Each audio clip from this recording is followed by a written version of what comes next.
Antifa! Fuck Antifa! Fuck Antifa! You ought to thank the police for protecting you from all this patriotic energy right over here.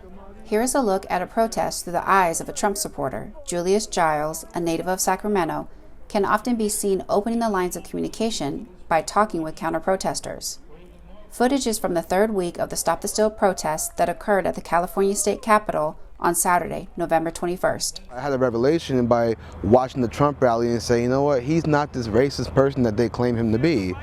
So I said, okay, well, how can I get involved? And what really actually triggered that for me is that is when I saw the riots happen here in downtown after the George Floyd incident.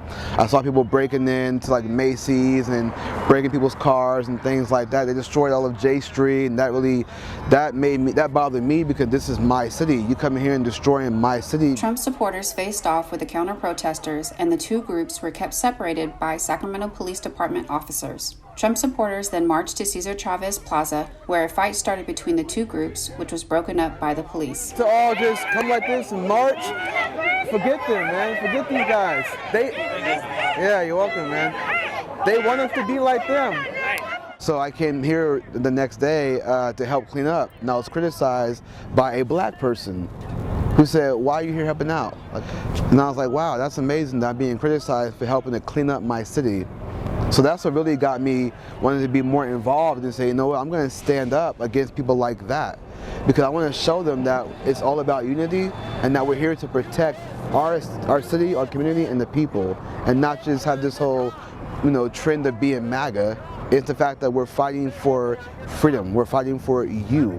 It shouldn't have to be this opposition. So that's what brought me out here, was being criticized just by that one person. And I say, you know what, I'm going to get even more involved. I'm going to make sure that I make a change within not just my state, but the country itself.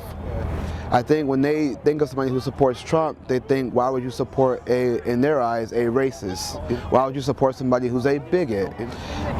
For me, yes, it has been problematic for my friends and family, but that doesn't stop me from continuing to support my president. It doesn't stop me to continue to stand up for what's right. I love what's right. I believe in God. I believe He's guiding me.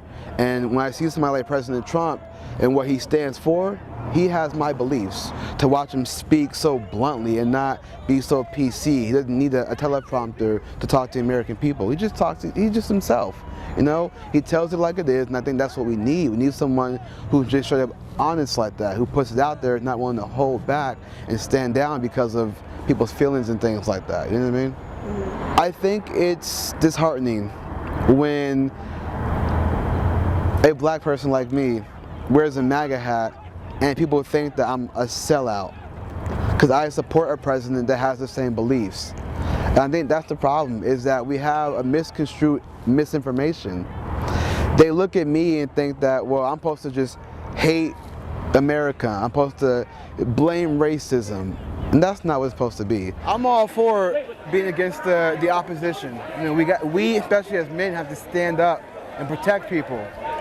But if we're always going towards them and they're not necessarily doing things to us, it looks like we're the ones who are starting something.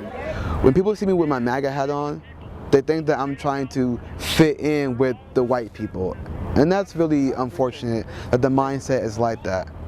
I come to these rallies, these protests people have, in support of our country, in support of our president, to show America that it's not what you think it is. So when I wear my MAGA hat, I actually feel proud because I want to make America great. You know what I mean? I want the American people to know that, hey, I love you, I love my country, and we have to be united. This has been Sarah Nevis reporting for State Hornet News.